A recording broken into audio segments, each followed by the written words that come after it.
Hello, everyone, and welcome back to the Board Gaming Doctor. My name is Phil, and I'll be your board game doctor today.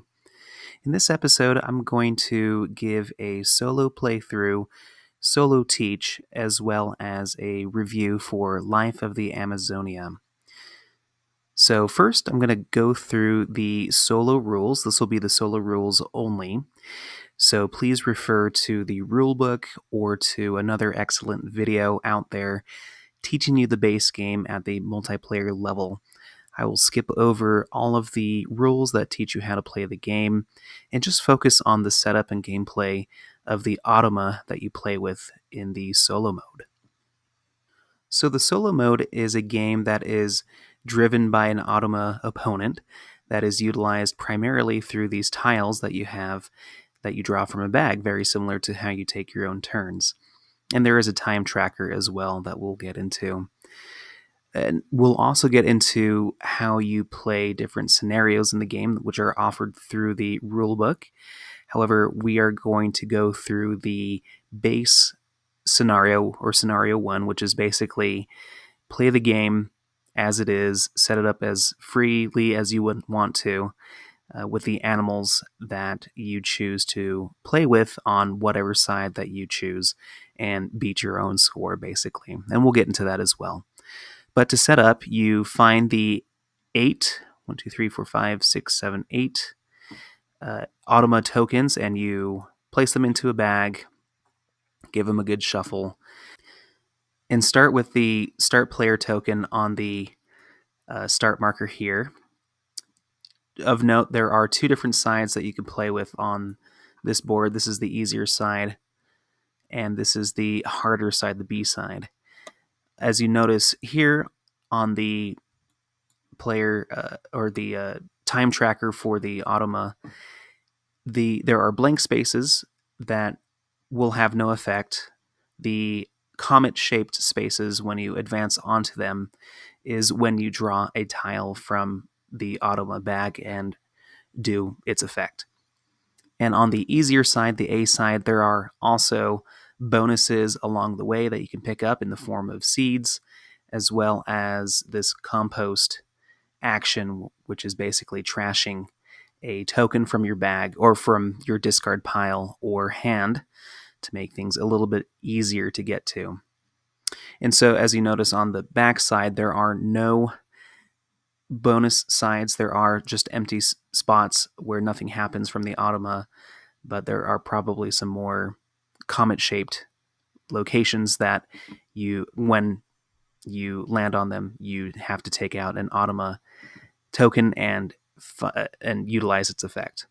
To get into what the automa tokens do, and all of this will be hopefully make sense and flow as I demonstrate a few of the last turns that I have during my solo game here. But whenever you land on one of those automa comet token spaces, you flip over, you take out a token from the bag, and you look at both sides of the token and you do whatever they tell you to do. So every token is going to have an animal on one side of it. And when you do see that animal, you take it from the general supply and you remove that animal from the game and place it into a discard pile. If that is the last remaining animal, then you place one of the completed tokens on top of that animal. And you cannot, as the solo player, cannot obtain more of those animals during the game.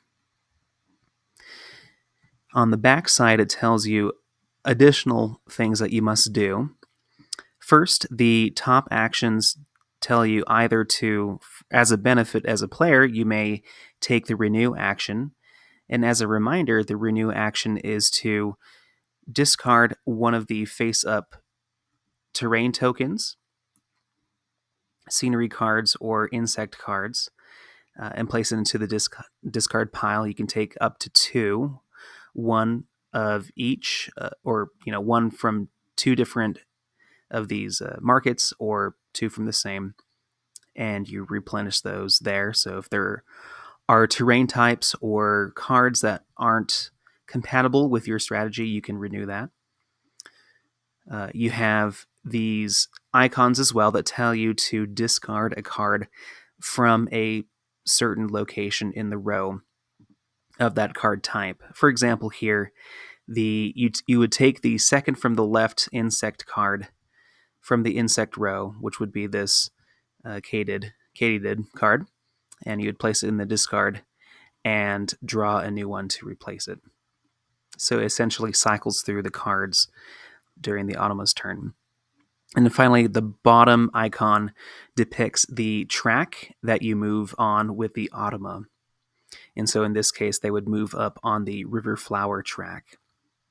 When they move up on the River Flower track or any other track, the Automa player does not take any of the bonuses that are depicted there, but the ability for the Automa player to reach some of these one-time bonuses ahead of you will come into play. So if they are at that location first and you happen to stumble upon it later, you will not get that bonus seed as you reach it, or that the bonus icon at the end of the terrain track. So the game starts with you taking your turn, drawing your starting 5 resource tokens and spending them as you would normally do on a multiplayer game. You would spend your tokens, reserve some, take all the actions that you can, draw back up to 5 tokens as you normally would. And then afterwards, you would move, after your cleanup phase, you would move your player marker token on the track, the Automa track, up 1 space. And once again, if there are no icons located in the space, nothing happens, and you take your next turn.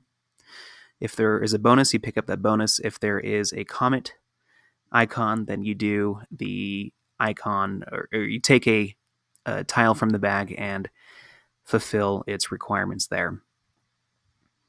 At the end of the Automa turn, if there happen to be 3 tokens out of the bag, shuffle them back into the bag. Give that bag a good shuffle as well. And so you're drawing from one of the 8 again on the next turn that the Automa has a common icon depicted when it is transversed. You essentially play through 20 turns for yourself during this game.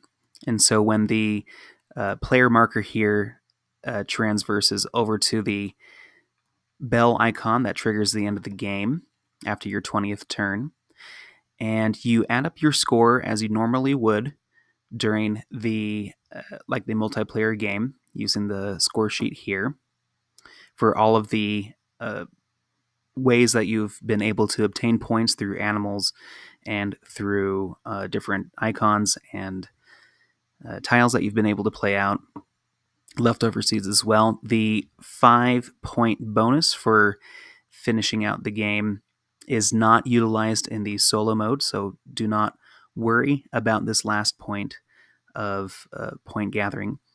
And you essentially sum up your points that you have obtained throughout the game, and you subtract the amount of points that the Automa has risen up through both the aquatic and the forest tracks here.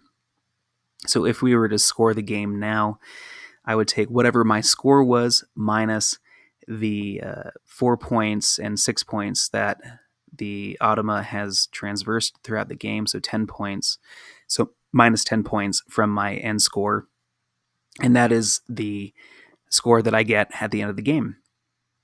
With Life of the Amazonia, as you notice here in the rule book, the first mission is that free mission that I mentioned at the beginning, where you are able to play and try to beat your own score with different tiers of victories, depending on the score that you get depicted here at the bottom. So if you're going for that very high score, just randomly or intentionally placing out the animals on different sides, you can try to beat your own score of 140, basically, or if you get 100 or 70, that's a silver and bronze, respectively. In addition to the free play of just playing to beat your own score, you have many different scenarios that will alter the setup of the game and give you different point values to try to beat at the end of the game. And they're arranged by difficulty as well, going up to 9, or I guess 8 different variations of the game, not including the standard free play version of it. And I will leave that for you to discover on your own and to try to beat yourself.